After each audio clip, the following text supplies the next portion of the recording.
Magandang araw sa inyo mga kaibigan. Itong ating almusalita sa araw na ito. Ang ebanghelyo natin ay Matthew 18:12-14. Listen beautiful, sabi ng ebanghelyo, Your Father in heaven doesn't want even one of these little ones to perish. Ayaw ng Diyos na mawala sa kanyang kalinga, sa kanyang pagmamahal, sa kanyang paningin, sa kanyang pangangalaga, kahit isang tao. Hindi sumusuko ang Diyos sa mga tao na lumalayo, tumatalikod, nakakalimot, makulit, makasalanan. Hindi tumiklop ang Diyos. Hindi sumusuko ang Diyos.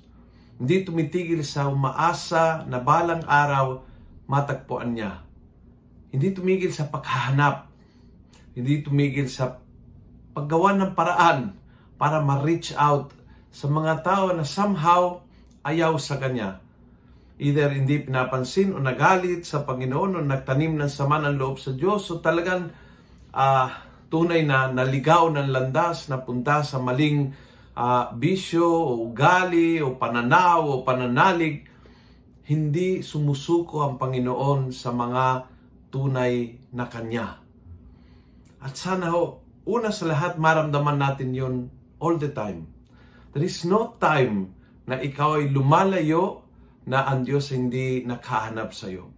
There is no sin, no attitude, no forgetfulness, no nothing na pwede mong gawin na masisira yung relationship na yan. Hahanapin at hahanapin ka ng iyong amang nasa langit hanggang matagpuan ka. Promise yan. But at the same time, isang challenge sa atin. Kung may tao na we easily say, get lost. Tandaan mo na ang Diyos kailanman hindi bibigkasin yung get lost. Kundi yung lost, yun ang magnet ng puso ng ating Ama. Yung mga getting lost, yung po'y tinatagbuhang hinahanap, pinupuntahan ng ating Ama. So never nabigkasin mo yung get lost sa isang tao.